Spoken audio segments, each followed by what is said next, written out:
اتنے قریب سورج کر دی جائے گی اور لوگ پسینے میں ڈوب رہے ہوں گے. یہ عالم ہوگا. اور یہ جب عالم ہوگا تو یہ سب جگہ ایسے نہیں ہوگا. بعض لوگ بڑے چین و سکون سے ہوں گے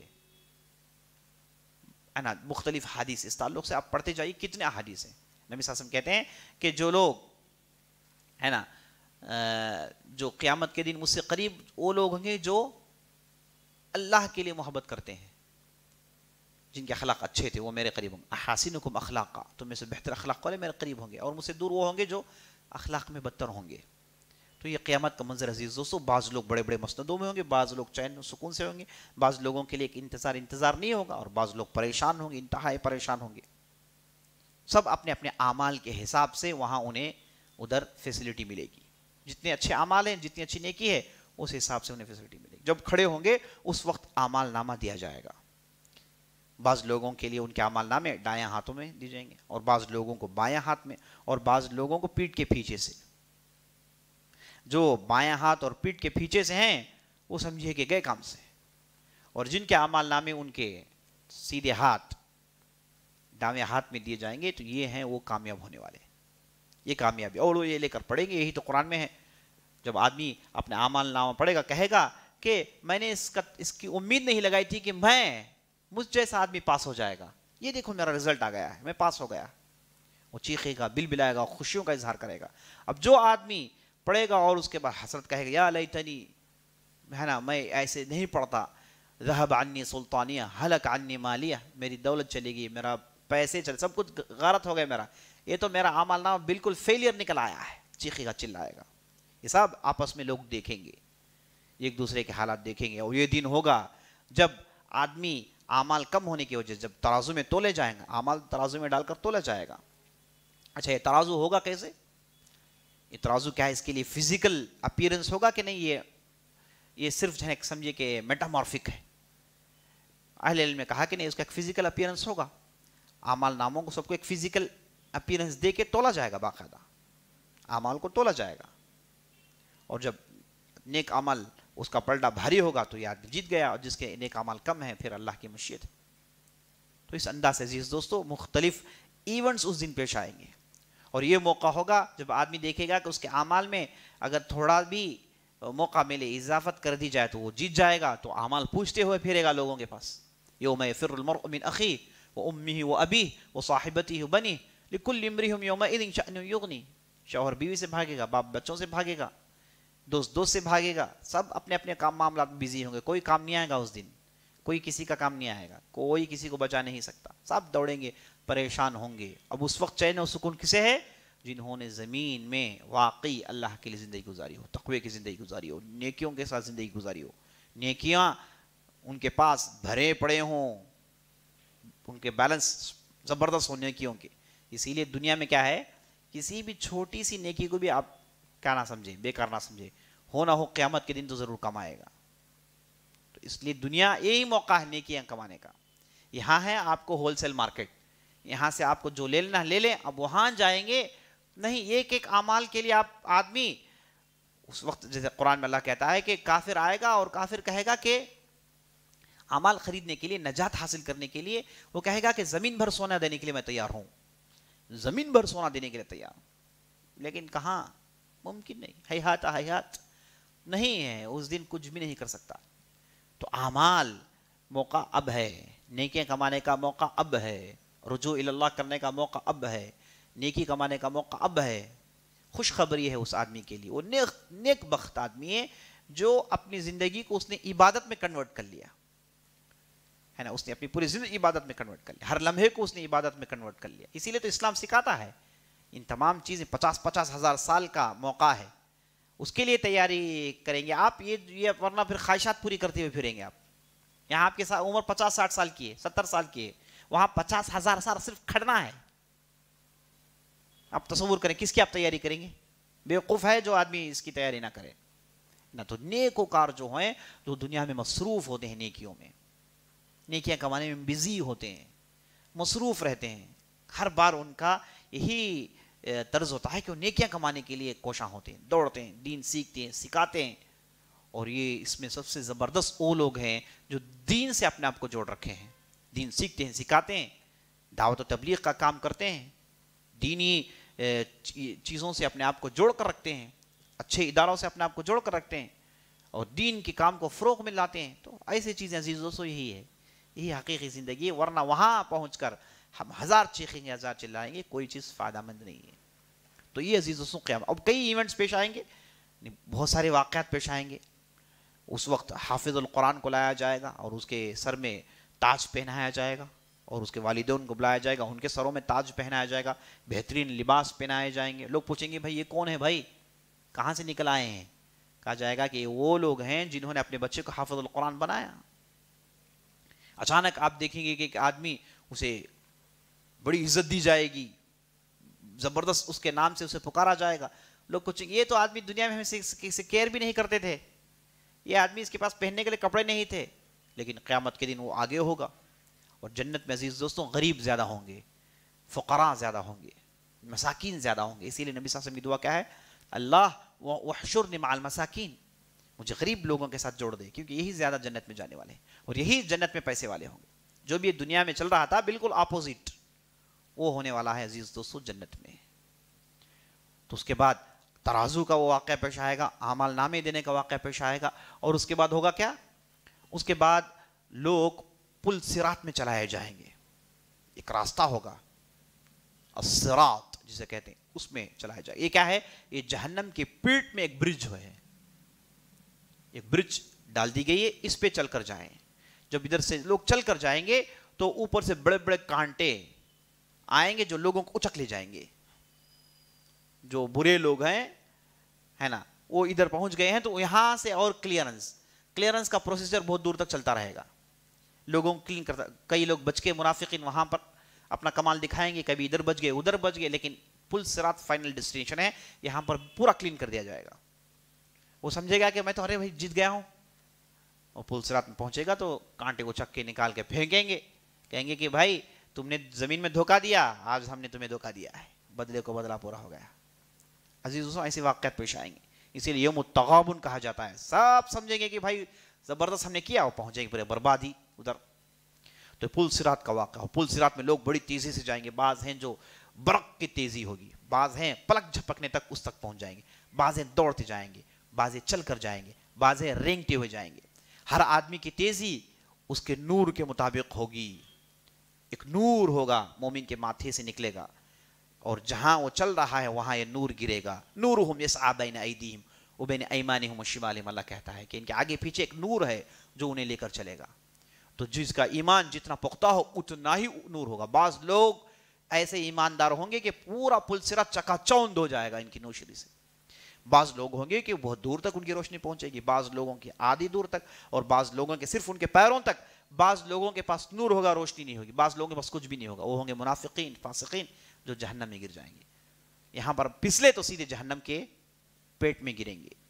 تو یہ برج ہوگا جسے ہم کو پال کرنا ہے، اسی کو الصراط کہا جاتا ہے.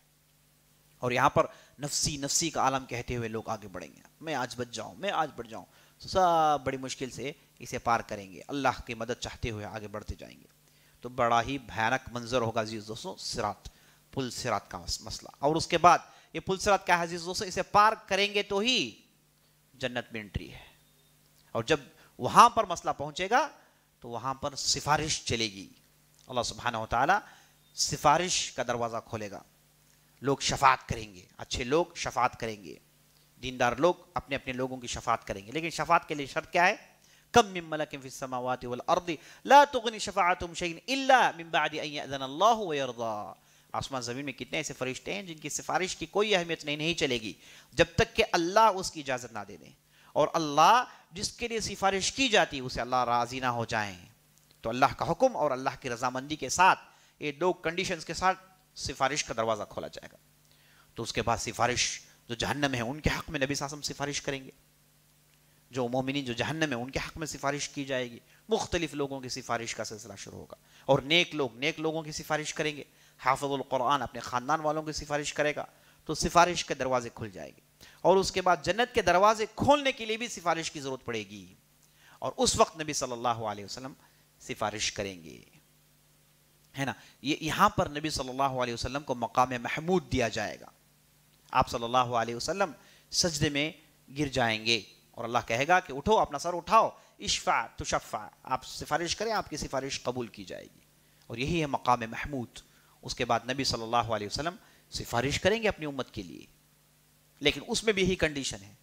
بعض لوگوں نے سفارش کو کھیل مذاق سمجھ رکھا ہے، اور بعض پیر حضرات نے تو سفارش کو ٹھٹا مذاق بنا لیا. بعض پیروں نے اپنے مریدوں کو یہ کہہ دیا کہ آپ بے فکر رہیں، پل صراط میں ہم آپ کو بچا لیں گے، ہے نا. گویا کہ انہوں نے ان کے پاس سمجھے ان کی ذمہ داری. ان کی حالت خود کیا ہوگی کہ پہننے کے لیے کپڑے نہیں ہوں گے، ننگے اٹھائے جائیں گے، اور ان کی حالت پتہ نہیں کیا ہوگی. اب یہ کہاں سے لوگوں کو سفارش کریں گے؟ بعض لوگ یہاں تک کہتے ہیں، ان کے پاس جب عورتیں بیعت کرنے کے لیے آتی ہیں، کہتے ہیں کہ عورتوں کو کہتے ہیں کہ تم پردہ کیوں کر رہی ہو میرے سامنے. پیر کہتے ہیں اگر تم پردہ کرو گی تو پل صراط کے موقع پہ میں تمہیں پہچانوں گا کیسے، ہے نا. تو وہ لیجئے، زیارت کر لیجئے. وہ بھی کھول دیتی ہے، انہوں نے بھی زیارت کر لیا، ہے نا. اور بعض لوگ یہاں تک کہتے ہیں کہ پل صراط میں میں نیچے اپنے ٹینٹس لگا کے بیٹھا رہوں گا، جو بھی اوپر سے گرے گا میں پکڑ کے اپنے ٹینٹ میں ڈال لوں گا، جو بھی میرا مرید ہوگا میں اسے اپنے ٹینٹ میں ڈال لوں گا، ہے نا. تب یہ کہاں بیٹھے ہیں؟ یہ بھی جہنم بیٹھے ہیں، ہے نا. پل صراط یار یہ اوپر سے بچ کے جانے کا راستہ، نیچے بیٹھے تو کہاں بیٹھے ہیں بھائی؟ تو اس طریقے سے لوگوں نے ٹھٹا مذاق بنا لیا. یہ معاملہ ہنسنے کا نہیں عزیز دوستو، یہ بہت ہی خطرناک معاملہ ہے. یہ ظالموں نے اپنے حساب سے انہوں نے جو ہے لوگوں کو گمراہ کر رکھا ہے پیسے کمانے کے لیے. ایسے نہیں ہوگا، بڑا ہی ہولناک منظر ہوگا. جب لوگ پل صراط پار کر پہنچیں گے تو سفارش کا سلسلہ شروع ہو جائے گا جیسے میں نے بتایا، اور اس کے بعد جنت کے دروازے کھولنے کے لیے بھی سفارش ہوگی. اور نبی صلی اللہ علیہ وسلم سفارش کریں گے تو اس کے بعد جنت کے دروازے کھولیں گے. جنت کے 8 دروازے ہیں، جہنم کے 7 دروازے ہیں. اور یہ جہنم جب لوگ کھڑے ہوں گے حساب کتاب دینے کے لیے، تب جہنم کو کھینچ کے لایا جائے گا، اور اس کے 70,000 لگام ہوں گے، اور ایک ایک لگام کو بھی 70,000 فرشتے تھامے ہوں گے، اور ایک کھینچ کے جہنم کو حاضر کریں گے. اور وہ زمانہ ہوگا جہنم کہے گی کہ اللہ تیرا وعدہ تھا کہ تو میرے پیٹ کو بھرے گا، جتنے بھی جہنمی گرے ہیں میرا پیٹ نہیں بھرا ہے. تو اس وقت اللہ سبحانہ و تعالیٰ اپنا قدم رکھیں گے، اور جس سے جہنم کا پیٹ بھر جائے گا. جہنم کہے گی قطن قط قطن قط، اب میں بھر گئی، اب میں بھر گئی. کیونکہ اللہ کا وعدہ تھا کہ جہنم جب اللہ نے بنایا، اللہ نے کہا کہ میں تیرے پیٹ کو بھر کر رکھوں گا، پیٹ بھر کر رہوں گا. تو اللہ نے اپنا وعدہ پورا کیا. اب جب جہنم لایا جائے گا تو اس وقت انبیاء علیہ السلام کہیں گے کہ اے اللہ ہم بچ جائیں تو آج بس ہے.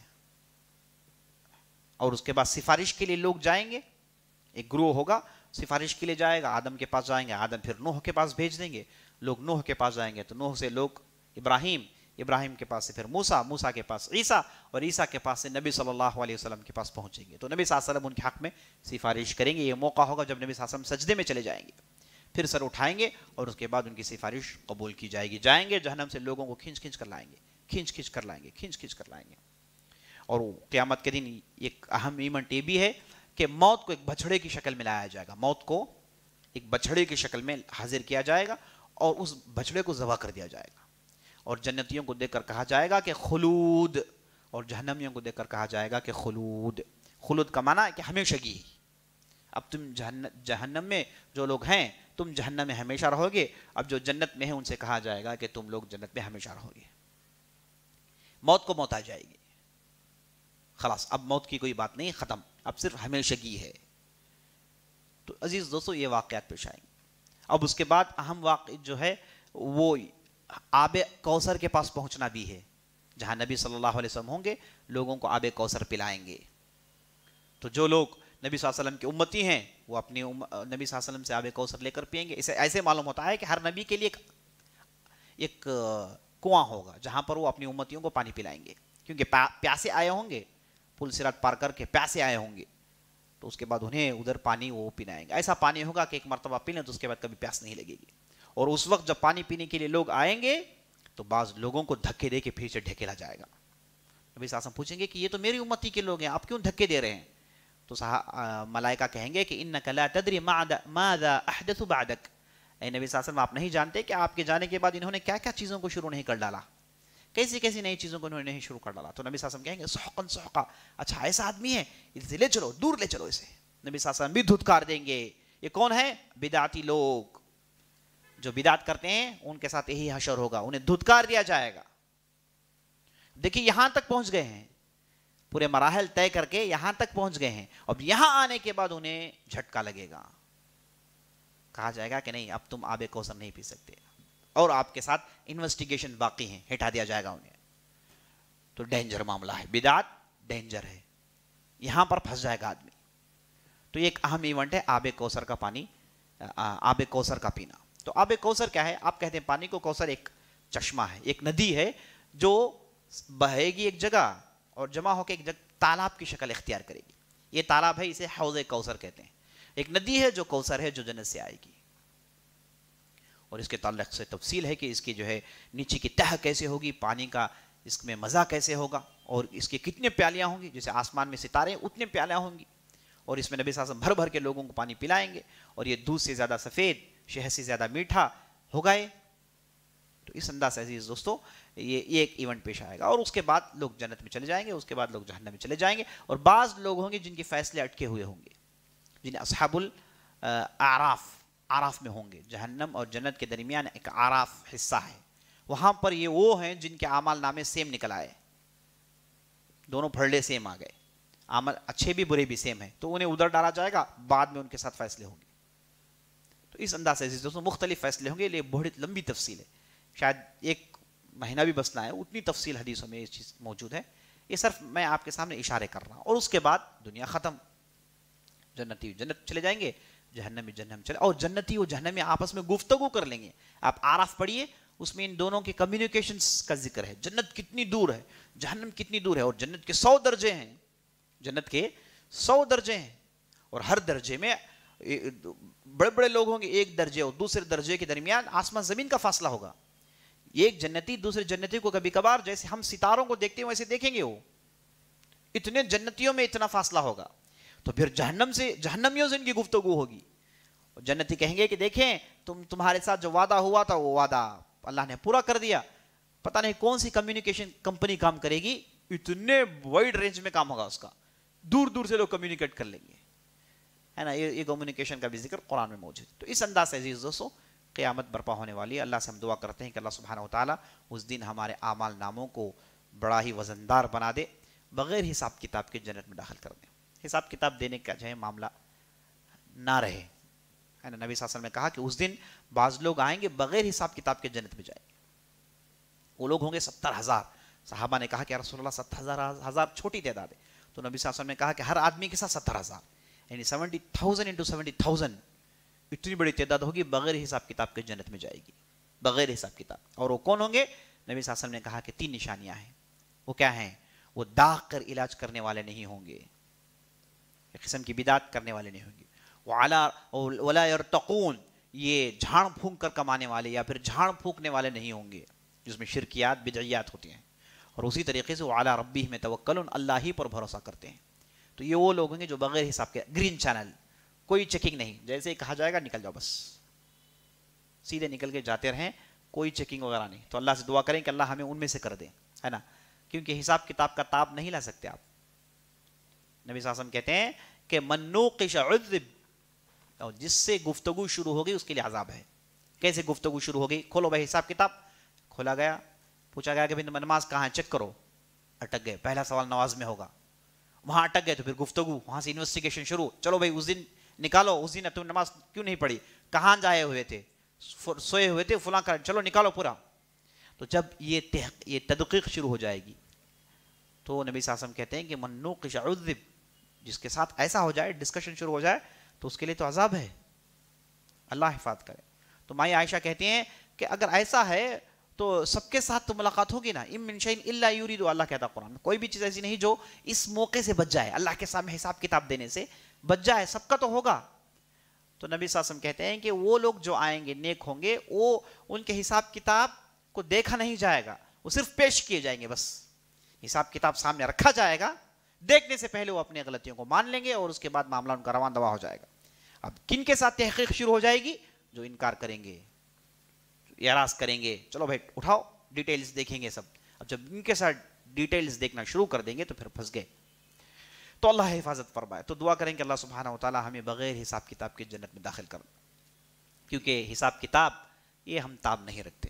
تو ہمیشہ اللہ سے یہی دعا کریں کہ اللہ بغیر حساب کتاب کے ہمیں جنت میں داخل کر دیں. تو بغیر حساب کتاب کے لیے جو ایلیجیبلٹی چاہیے، اللہ وہ ایلیجیبلٹی ہمارے اندر پیدا کر دیں. اقول قولی ھذا واستغفر اللہ لی ولکم ولسائر المسلمین من کل ذنب وخطیئہ فاستغفروہ انہ هو الغفور الرحیم. انشاءاللہ کل کی مجلس میں ہم تقدیر پر گفتگو کریں گے انشاءاللہ. موضوع کے متعلق کوئی سوال ہے تو کر سکتے ہیں انشاءاللہ. جی سوال کر رہے ہیں کہ کیا الیگزینڈر ہی ذوالقرنین ہے یا ذوالقرنین الگ الیگزینڈر الگ؟ صحیح بات یہ ہے جیسے ابن کثیر رحمۃ اللہ علیہ وغیرہ نے کہا الیگزینڈر الگ ہے ذوالقرنین الگ، دونوں کے درمیان 3000 سال کا فاصلہ ہے. الیگزینڈر جو میسیڈونین ہے یہ تو رومی عقیدہ کا آدمی تھا نا، اور اس نے تو زمین میں ظلم کیا، وہ تو اپنی حکومت بڑھانے کے لیے اس نے لوگوں کے اندر قتل عام کیا تھا، اور ہندوستان بھی آیا تھا. ہندوستان پہنچنے کے بعد ہی کمزور پڑ گیا ہو، واپس گیا تو مر گیا ہو. لیکن ذوالقرنین وہ نہیں تھے، ظلم کرنے والے نہیں تھے، اور ان کی سلطنت اور بڑی تھی، بہت بڑی تھی، اور وہ پوری زمین کو انہوں نے اپنے جو ہے نرغے میں لیا تھا، پوری زمین کو انہوں نے راؤنڈ اپ کیا تھا، سب گھوم کر آئے تھے جہاں کہیں بھی اللہ کی توحید. کیوں گھومتے ہیں؟ توحید بیان کرنے کے لیے، اللہ کی دعوت دینے کے لیے. واللہ اعلم. دجال کا معنی دجل کہتے ہیں کذب کو، دجال کا معنی کذاب جھوٹا، دجال کا معنی کذاب پکا جھوٹا. کیوں اسے یہ کہہ دیا گیا؟ کیونکہ یہ اتنے جھوٹ کہے گا لوگوں کو اور جھوٹ ثابت کرے گا، ہے نا.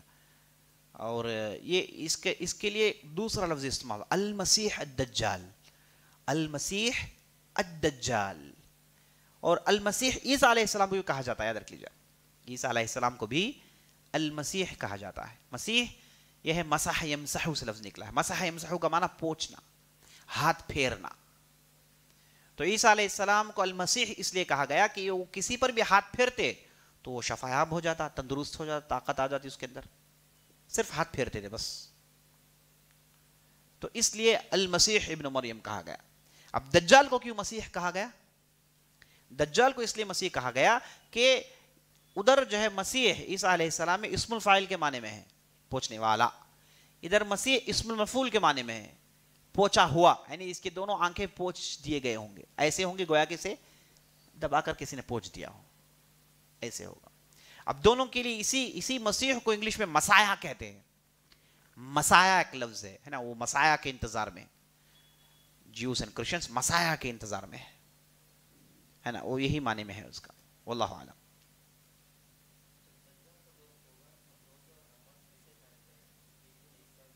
ہاں یہی سوال نبی صلی اللہ علیہ وسلم کے پاس جب نبی صلی اللہ علیہ وسلم نے کہا کہ جب دجال آئے گا تو ایک دن 1 سال کے برابر ہوگا، تو اور اس کے بعد کا دن 1 مہینے کے برابر ہوگا، اس کے بعد کا دن 1 ہفتے کے برابر ہوگا، اس کے بعد دن نارمل دنوں کی طرح ہوگا. تو صحابہ نے سوال کیا رسول اللہ. دیکھیے پریشانی کس چیز کی ہے نا، ہم لوگ وہ دھچکوں کو سوچ کر ڈر جاتے ہیں. صحابہ نے کہا کہ یا رسول اللہ نماز کیسے ہوگی، 5 وقت کی نماز کیسے ہوگی، وہ بتائیے. وہی چیز سے لگاؤ ہے، کیونکہ معلوم ہے یہی چیز وہ محشر کے میدان میں کام آنے والی ہے، دوسری چیزیں کام نہیں آئے گی. آپ کی دولت، آپ کا بینک بیلنس، آپ کی شہرت، یہ کوئی بھی چیز کام آنے والی نہیں. جو بھی چیز کام آنے والی ہے وہی نیکیاں، اور نیکیاں آپ کو ہول سیل میں ملتی ہیں وہ نمازوں میں. تو اسی لیے انہوں نے فوراً پوچھا یا رسول اللہ نماز کیسے پڑھیں گے ہم، 1 سال کے برابر اگر دن ہو تو نماز کیسے پڑھیں گے؟ تو نبی صاحب نے کہا کہ وہ لوگ حساب لگا لیں گے، یقدرون لہا قدرہا. نبی صلی اللہ علیہ وسلم کہتے ہیں کہ وہ لوگ اپنے حساب سے حساب لگا لیں گے. نبی صلی اللہ علیہ وسلم نے کچھ نہیں کہا. تو اہل علم نے اسی حدیث کو بنیاد بنایا جس میں انہوں نے ان لوگوں کے تعلق سے فتویٰ دیا جو ایسے علاقے میں رہتے ہیں جہاں پر دن لمبے ہوتے ہیں، رات چھوٹی ہوتی ہے. اور بعض ایسے علاقے ہیں زمین میں جہاں رات ہوتی نہیں ہے، جیسے فن لینڈ، ناروے کہتے ہیں کہ لینڈ آف مڈ نائٹ سن. رات میں سورج نظر آتا ہے نا، دن ہوتا ہے رات ہوتی نہیں ہے. وہ کیسے سوتے ہیں؟ میں نے پوچھا، ایک صاحب تھے ناروے میں، پوچھا بھی سوتے کیسے آپ لوگ؟ وہ کہتے ہیں کہ ہمارے ہر گھر میں موٹے موٹے کرٹنز ہوتے ہیں، جب بھی نماز کا وقت، جب سونے کا وقت آتا تو ہم یہ کرٹنز ڈال دیتے ہیں، بالکل کمرہ اندھیرا ہو جاتا ہے تو ہم سو جاتے ہیں. اور باہر نکلتے ہیں تو روشنی ہوتی ہے، روشنی جاتی ہی نہیں. تو یہ لوگ نماز کیسے پڑھیں گے؟ تو اہل علم نے یہی کہا کہ وہ کیلکولیشن لگائیں گے. کیا کیلکولیشن لگائیں گے؟ وہ یہ دیکھیں گے کہ ان کے قریب کون سی بستی ہے جہاں پر ٹھیک سے رات اور ٹھیک سے دن ہوتا ہے، اور انہیں دیکھ کے یہ فالو کر لیں گے. یہی ان کے لیے حکم ہے. تو اس انداز سے وہ حساب لگا لیں گے انشاءاللہ. واللہ اعلم.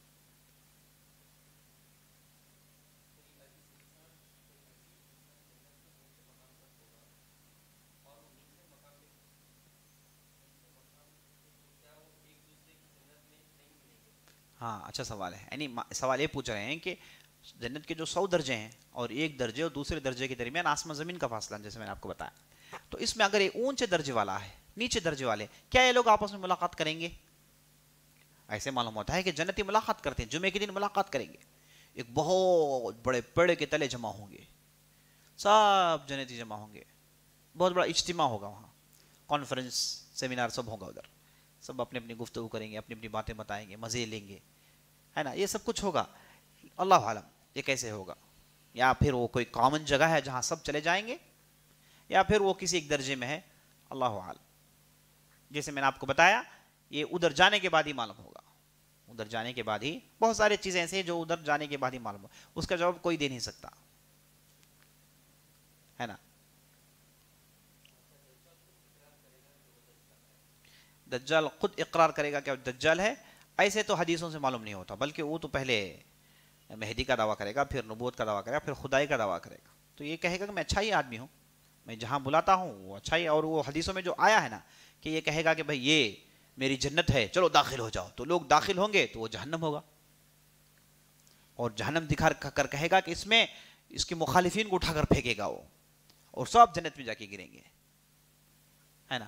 تو وہ تو ظاہر طور پر اچھائی کا دعویٰ کرے گا، اور شیطان بھی ہمیشہ ظاہری طور پر اچھائی کا دعویٰ کرتا ہے، اور دنیا میں جتنے بھی شیطانی کرتوت دکھانے والے ہیں یہ سب اچھائی کہیں گے، نظام ایسا لائیں گے جس میں اچھے اچھے الفاظ ہوں گے، کہیں گے کہ بہترین نظام ہے یہ، اس میں انسانیت کی حفاظت ہوتی ہے، اس میں ایکوالٹی ہے، اس میں فلاں ہے، اس میں فلاں ہے، لیکن اندر کچھ اور ہی ہوگا، کچھ اور ہی ہوگا۔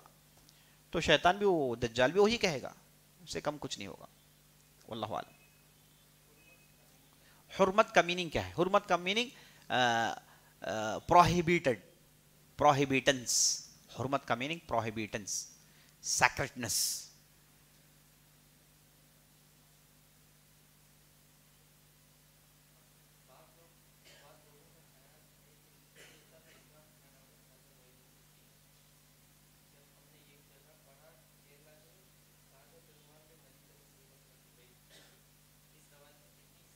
سچائی ہے۔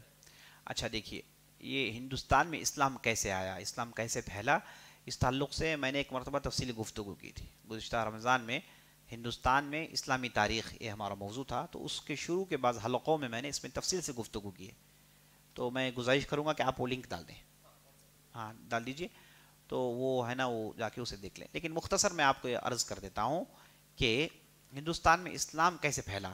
یاد رکھ لیجیے، اسلام جب جزیرۃ العرب میں اسلام آیا تو اس کے چند سالوں کے بعد ہندوستان میں اسلام آ گیا تھا، غالباً ہم یہاں تک کہہ سکتے ہیں کہ نبی صلی اللہ علیہ وسلم کے زمانے میں خود یہاں اسلام آ گیا، سراندیپ کے بعض بادشاہوں نے، انہوں نے نبی صلی اللہ علیہ وسلم کا وہ شق قمر کا واقعہ دیکھا، تو اس پر کئی لوگوں نے ایمان لایا، وہ اپنے لوگوں کو بھیجا تھا، بعض لوگ پہنچے، بعض لوگوں نے بعض صحابہ سے ملاقات کی، اور اس کے بعد وہ جو ہے واپس گئے تھے، اس سے معلوم ہوتا ہے کہ اسلام کی جھلکیاں پہنچ گئی تھیں، اور اس کے بعد جب عربوں کو بڑی جو ہے طاقت مل گئی تو انہوں نے تجارت کا سلسلہ شروع کیا، تو وہ ہندوستان کے جتنے بھی ساحل علاقے یہاں پر وہ آ کر اترتے تھے، ایک ہو گیا آپ کا کورومنڈل کوسٹ، اس کے بعد جو ہے ملبار کوسٹ، یہاں پر یہ بڑی زیادہ تعداد میں آتے تھے، اور یہاں پر تمل ناڈو میں ادرم پٹنم، کائل پٹنم ہے نا، یہ یہاں پر وہ قدیم زمانے سے یہ لوگ آیا کرتے تھے، تو تجارت کے لیے آتے تھے، تو یہاں پر ان کے اخلاق دیکھ کر لوگوں نے اسلام قبول کیا، تجارت کے ساتھ وہ اسلام کا پیغام بھی پہنچاتے تھے، تو جنوب میں یعنی ساؤتھ میں بہت زیادہ مسلمان، اور مسجدیں بن گئی تھی ان کی، بہت ساری قریے، بہت سارے بستیاں تھیں، آپ جو ہے پانڈین کے تعلق سے سنتے ہیں، پانڈین کے پانڈیا، چیرا چولا پانڈیا، سنے نہیں سنے ہیں؟ شاید تاریخ سے کوئی تعلق نہیں ہمارا، ہے نا، تاریخ ایسی چیز ہے جس سے نیند خوب آتی ہے، تاریخ نہیں جانیں گے تو یاد رکھ لیجیے ختم ہو جائیں گے، جو قوم اپنی تاریخ نہیں جانتی اس کی مثال ایسی ہے جو ایسے بچے کی ہے جو اپنے باپ کو نہیں جانتا، تاریخ ہم کو جانا بہت بہت ضروری ہے، ہم کون ہیں، ہماری تاریخ ہندوستان میں کیا ہے، بہت جانا بہت ضروری ہے، جائیے وہ پورا سلسلہ دیکھیے، آپ کو معلوم ہوگا کہ ہندوستان میں اسلام کیسے آیا اور وہ مسلمان کیسے تھے ہندوستان میں۔ تو بہرحال یہ یہاں جنوب کے اندر اسلام، یہ جو پانڈیا کی جو بات بتا رہا تھا اس کے 5 بادشاہ تھے، یہ کہتے ہیں کہ اس کے 5 ہی بادشاہ ہیں، لیکن یاد رکھ لیجیے 6 ایک بادشاہ تھے جن کا نام ابراہیم، مسلمان تھے، وہ اسلام قبول کر چکے تھے، تو ایسے بڑی تیزی سے اسلام ادھر پھیل گیا تھا۔ اب ایک افیشیل اسلام آیا، حکومت کرنے کے لیے، پالیٹکس کرنے کے لیے ایک اسلام آیا، وہ آیا تھا محمد بن قاسم کے ہاتھوں، 90 ہجری میں، 91 92 ہجری میں وہ آئے تھے. انہوں نے افیشیل حکومت قائم کی، پالیٹکس اپنی حکومت بنائی اور اسلام کو نافذ کیا ہو. اور اس کے بعد خواجہ معین الدین چشتی یہ بعد کے آدمی ہیں. یہ کب کے آدمی ہیں؟ بعد کے آدمی ہیں. محمد غوری ایک صاحب تھے، محمد غوری ایک صاحب تھے جنہوں نے ہندوستان میں بہت بڑی حکومت قائم کی تھی. اور جب یہ ہندوستان میں داخل ہوئے محمود غزنوی کے بعد، جب ہندوستان میں داخل ہوئے غزنویوں کی حکومت ہٹانے والے یہی محمد الغوری تھے. یہ جو محمد غوری جب آئے تھے کابل سے تو ان کے ساتھ بہت سارے علماء مشائخ ان کے ساتھ ہندوستان میں آ گئے تھے. اس میں سے یہ ہیں خواجہ معین الدین چشتی رحمۃ اللہ علیہ وعفا عنہ. یہ داخل ہوئے تھے اور اس کے بعد وہ اپنا کام کیے. اب اچھی طریقے سے جان لیجئے کہ وہ آئے تھے، انہوں نے کبھی بھی اپنی درگاہ بنانا، یہ جو 11ویں 12ویں جو بناتے ہیں، یہ جو چڑھاوے ہیں، کیا کیا نہیں چلتا ادھر تو بہت میرا لگتا ہے. چڑھاوے، پھول، چادر، کیا نہیں. ایک چھوٹا حج، بعض لوگوں نے یہاں تک کہہ دیا کہ 7 مرتبہ اگر کوئی اجمیر جائے گا تو اس کا ایک حج ہے، اس کے حج کرنے کی کوئی ضرورت نہیں، یہاں تک لوگوں نے کہہ دیا. اچھا یہ درگاہ ہے، یہ درگاہ کب بنی؟ میں نے بتایا تھا ان کے گزر جانے کے 200 سال 250 سال کے بعد یہ درگاہ بنی ہو. یہ درگاہ جو ہے اسے اور وہ جو مدفون ہے انہیں کوئی تعلق نہیں ہے، یہ ہم کو جان لینا چاہیے. دیکھیے جتنے بھی ہیں، چاہے وہ خواجہ چشتی ہوں یا پھر اس سے پہلے جو بھی جو ہے بختیار کاکی ہوں، ہے نا، اس کے بعد چراغ علی دہلوی، جتنے بھی جو صوفیہ حضرات کا نام آتا ہے، مشائخ کا نام آتا ہے، انہوں نے اپنے اپنے انداز سے اپنے اپنے علاقے میں خوب کام کیا. ان کے ذریعے سے اسلام کی کرنیں پھیلی. لیکن یہ کہنا غلط ہے کہ صرف انہی سے پھیلی، یہ سب سے زیادہ میدان انہوں نے پھیلایا ہے، اس کی کوئی دلیل نہیں. پھیلایا ہے ٹھیک ہے، وہ بھی کہیں انہوں نے پھیلایا، دوسروں بھی نے پھیلایا نا، سب کا بھی کام ہے. ایک کے پاس پوری چیزیں مرکوز کرنا اس کی کوئی دلیل نہیں. واللہ اعلم. ختم.